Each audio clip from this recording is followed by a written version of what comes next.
ভয়াবহ বন্যায় সীমাহীন দুর্ভোগে অন্তত ৬ লাখ মানুষ। স্থগিত চট্টগ্রাম বোর্ডে আজকের এইচএসসি পরীক্ষা।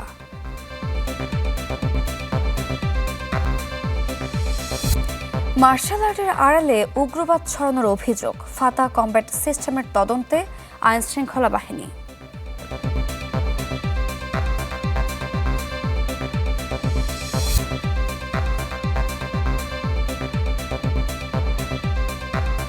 আমন্ত্রণ চ্যানেল 24-এর সকাল 10টার খবরে শুনছিলেন সিলন ফ্যামিলি ব্লেন্ডের সংবাদ শিরোনাম।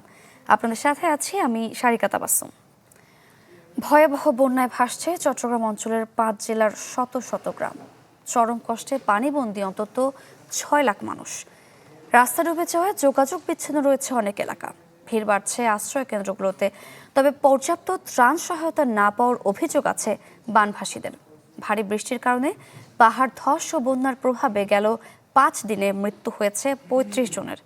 এমন অবস্থায় গেল বুধবারের মতো আজকের এইচএসসি পরীক্ষা স্থগিত করা হয়েছে। পাশাপাশি 7 উপজেলায় মোতায়েন করা হয়েছে সেনাবাহিনী। এদিকে দেশের 7 জেলা বন্যা আক্রান্ত বলে জানিয়েছে বন্যা পূর্বাভাস কেন্দ্র। ঝুঁকিতে রয়েছে আরও 8টি। আর আবহাওয়া অফিস জানায় লঘুচাপ ও মৌসুমী বায়ুর প্রভাবে রাজধানী সহ দেশের বিভিন্ন স্থানে বৃষ্টি হচ্ছে।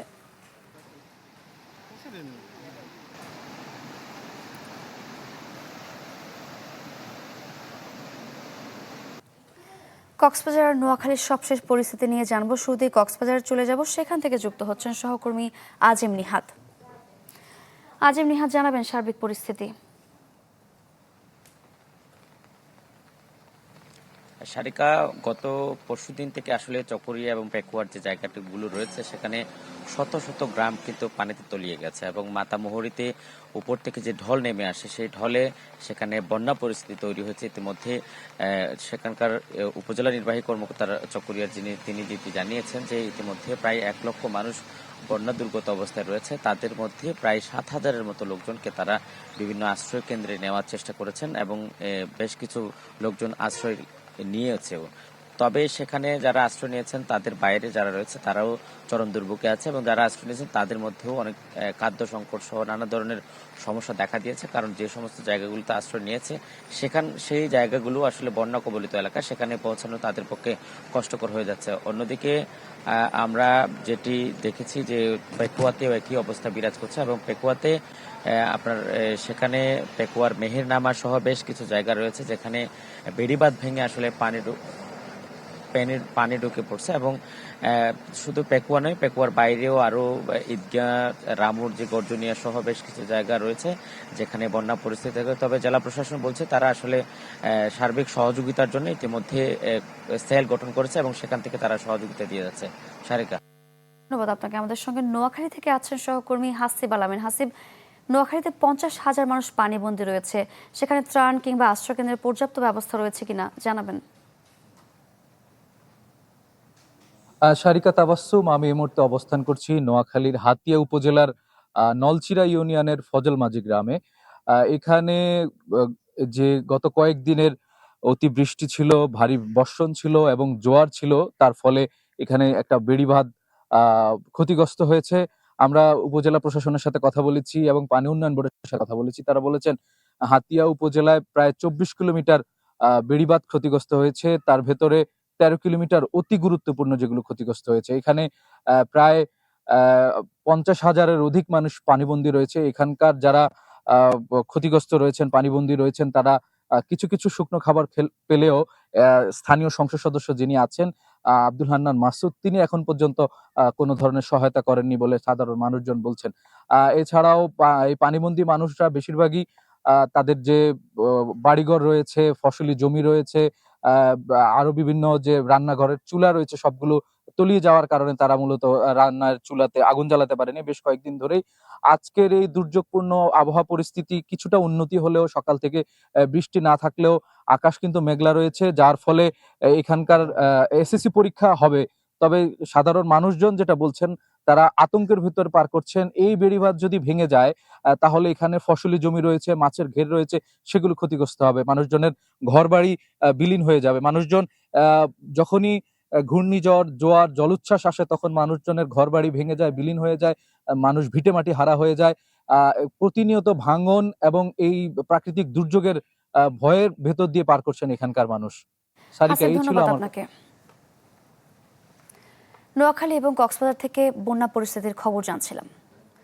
হাজার মাইল দূরে স্টেডিয়ামে খেলা চলে আর উত্তেজনার পারদ ছড়ায় বাংলাদেশে। সংঘাতে প্রাণ যায় সমর্থকদের। বিশ্বকাপ ফুটবল ঘিরে অন্ধ সমর্থন আর অতি উন্মাদনায়। এরই মধ্যে মারা গেছেন অন্তত 10 জন। সামাজিক মূল্যবোধ ও সহনশীলতার অভাবে এমন আচরণ বলছেন বিশেষজ্ঞরা। এজন্য কাউন্সেলিংয়ের পরামর্শ তাদের। সালবিন শফিকের রিপোর্ট। আমার মেয়ে দুটো যেতে বললো, ভাই আমি কি করবো ভাই, আমার মেয়ে কারে বাবা করে রাখবো। কুমিল্লারই নারীর ধারণাতেও ছিল না হাজার মাইল দূরের খেলার রেশে প্রাণ হারাতে হবে তার স্বামীকে। গেল মঙ্গলবার রাতে আর্জেন্টিনা মিশরের হাই ভোল্টেজ ম্যাচ পর হামলায় প্রাণ যায় শরীফুল ইসলামের। বিশ্বকাপ ফুটবলে নিজের দেশের দূরতম অংশগ্রহণ না থাকলেও উন্মাদনা আর আবেগে কয়েক কাঠি সরেস বাংলাদেশের সমর্থকরা। ব্রাজিল আর্জেন্টিনা সমর্থকদের নানা ঘটনা প্রবাহে গত কয়েকদিনে নিহত হয়েছেন অন্তত 10 জন। এমনকি ব্রাজিলের হার মেনে নিতে না পেরে সোমবার কুষ্টিয়াতে আত্মহত্যা করেছেন এক সমর্থক। পিএসসিতে গতদিন ব্রাজিলের পতাকা ছেড়ে হয়েছে। একজন আর্জেন্টিনা সাপোর্টার হিসেবে এটা আমি একেবারেই সমর্থন করি না। আপনার খেলা আমার ভালো লাগেনি, এটা যেন সমালোচনার জায়গাটাকে যেন ক্রিটিসিজমের জায়গাটাতে থাকে, কখনোই যেন এটা হাতাহাতি, কখনোই যেন এটা ভায়োলেন্স হিসেবে না যায়। ভালো লাগার জিনিসটা যাতে খুবই সিরিয়াসনেসের দিকে চলে না যায়। ফুটবল তো কখনো এটা শিখায় না, কোনো কিছু বাড়াবাড়ি তো সবসময় ভালো নয়। উন্মাদনা থাকবে, ঠিক আছে, সেটাকে একটা মাত্রার মধ্যে রাখা উচিত। শুধু সংঘাতই না, অতিরিক্ত উত্তেজনায় হার্ট অ্যাটাক, শোভাযাত্রায় মোটরসাইকেল দুর্ঘটনা কিংবা পতাকা টাঙাতে গিয়ে বিদ্যুৎ স্পৃষ্ট হয়েও মারা গেছেন কয়েকজন। বিনোদনের উপলক্ষ খেলাকে কেন্দ্র করে কেন এই উন্মত্ততা? মনোবিজ্ঞানী ও সমাজবিজ্ঞানীরা দায়ী করছেন রাজনীতি সহ বিভিন্ন মহলে ঘৃণা চর্চা ও সামাজিক মূল্যবোধের অভাবকে। বর্তমান সময় আমরা যেভাবে বেড়ে উঠছি, সে বেড়ে ওঠাটার পেছনেই আসলে এই আচরণগুলো লুকিয়ে আছে। আমরা ছোটবেলা থেকেই এখন আসলে এই নিজের অজান্তে এই জিনিসগুলোকে রপ্ত করে নিচ্ছি, যে সব কম্পিটিশনের যুগ। খেলাকে এমন সংঘাতময় পরিস্থিতিতে নিয়ে যাওয়ার পেছনে সামাজিক যোগাযোগ ও গণমাধ্যমেরও দায় দেখছেন বিশ্লেষকরা। নতুন করে সংঘাত এড়াতে শিক্ষা প্রতিষ্ঠান ও পরিবারে কাউন্সেলিং এর পরামর্শ তাদের। এই তরুণ প্রজন্মকে কিন্তু কাউন্সেলিং এর দরকার আছে, যে আমরা বিনোদনের মাধ্যম হিসেবে ফুটবলকে আমরা গ্রহণ করব, কিন্তু তার মানে এই না আমরা নিজেদের মধ্যে বিভক্তি তৈরি করে একে অপরের ক্ষতিতে আমরা লিপ্ত হয়ে যাব। খেলা নিয়ে অতিমাত্রায় বিতর্ক এড়িয়ে সহনশীলতা চর্চার তাগিদ সমাজবিজ্ঞানীদের। সালবিন শফিক, চ্যানেল 24, ঢাকা। মার্শাল আর্টের নামে উগ্রবাদ ছড়ানোর অভিযোগ উঠেছে ফাতাহ কমব্যাট সিস্টেমের বিরুদ্ধে। সম্প্রতি যাত্রাবাড়ী ও যশোর থেকে সংগঠনটির কয়েকজন সদস্য আটকের পর তদন্তে নেমেছে আইন শৃঙ্খলা বাহিনী। বলছে, প্রশিক্ষণের আড়ালে উগ্রবাদ ছড়ানোর চেষ্টা করলে নেওয়া হবে ব্যবস্থা। সুলতান মাহমুদ আরিফের রিপোর্ট।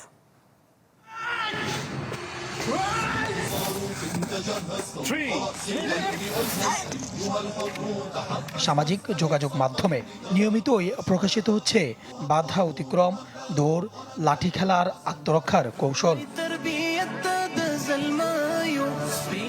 যারা ভিডিওগুলো আপলোড করছেন কাগজ কলমে তাদের পরিচয় ইসলামী মূল্যবোধ ভিত্তিক সেলফ ডিফেন্স ও মার্শাল আর্ট প্রশিক্ষণ প্রতিষ্ঠান ফাতাহ কমব্যাট সিস্টেম।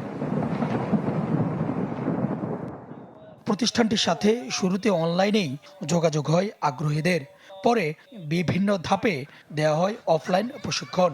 দেশের বিভিন্ন জেলায় রয়েছে শাখাও। আমাদের কোনো মুসলিম ভাই তারা যেন কুফফারদের চক্রান্ত দিয়ে আতঙ্কিত না হয়। 4 তারিখ শনিবার ঢাকা রমনা পার্কে ইনশাআল্লাহ তাআলা। সম্প্রতি রাজধানীর রমনা পার্কে প্রশিক্ষণের পরিকল্পনা করেও ব্যর্থ হয় সংগঠনটি। পরে ফেসবুকে আসে নতুন ঘোষণা, সদস্যদের বায়তুল মোকাররম এলাকায় জড়ো হতে বলেন ফাতাহ কমব্যাট সিস্টেমের প্রতিষ্ঠাতা শাহ মানত সাবির। বাকি আমরা এখন বায়তুল মোকাররমের সামনে আছি, আপনারা এখানে আসতে পারেন।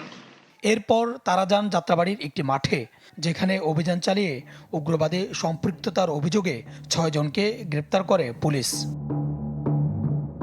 গ্রেপ্তার হওয়াদের একজন এনসিপি নেতা আতাউল্লাহ শাহ। ঘটনার পর তাকে দল থেকে বহিষ্কার করা হয়। 9 জুলাই যশোর থেকে তাহসিন ইসলাম নামে আরেক তরুণকে আটক করে পুলিশ।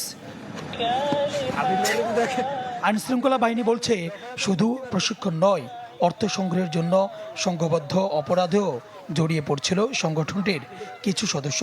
অভিযোগ রয়েছে 2025 সালের 16 সেপ্টেম্বর যশোরে একটি ইজি বাইক ও নগদ অর্থ ছিনতাইয়ের ঘটনায় সংগঠনটির প্রতিষ্ঠাতা শাহ আমানত সাবির সহ কয়েকজনের সম্পৃক্ততার।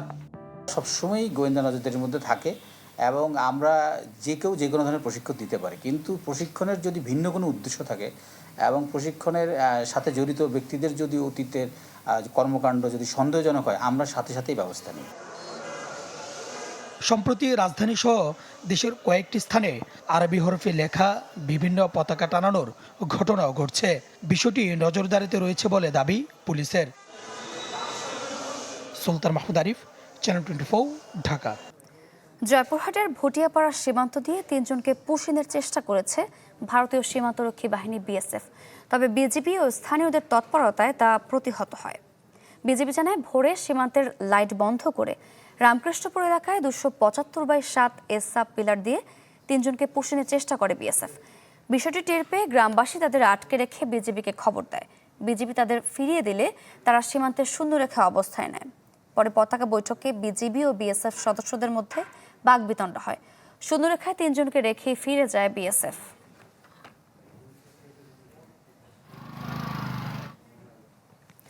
আন্তর্জাতিক খবর জানাবো। ইরান আলোচনা চালিয়ে যাওয়ার অনুরোধ করার পর তাতে সম্মত হয়েছে যুক্তরাষ্ট্র। তবে দুই দেশের মধ্যে যে যুদ্ধবিরতি চলছিল তা শেষ হয়েছে। ট্রুথ সোশ্যালে একথা জানিয়েছেন মার্কিন প্রেসিডেন্ট ডোনাল্ড ট্রাম্প। ইরান জুড়ে 2 দিনব্যাপী বিমান হামলার পর এই ঘোষণা দিলেন ট্রাম্প। ইরানের দাবি, এবারের হামলায় অন্তত 14 জন নিহত হয়েছেন। ইরানও পাল্টা হামলা চালিয়েছে উপসাগরীয় দেশগুলোর মার্কিন ঘাঁটিতে। গত মঙ্গলবার হরমুজ প্রণালীতে 3টি বাণিজ্যিক জাহাজে হামলা হয়। এর জেরে ইরানে পাল্টা হামলা চালায় যুক্তরাষ্ট্র। টার্গেট করা হয় ইরানের বেশ কয়েকটি শহরের সামরিক স্থাপনা, আকাশ প্রতিরক্ষা ব্যবস্থা ও নৌযানে।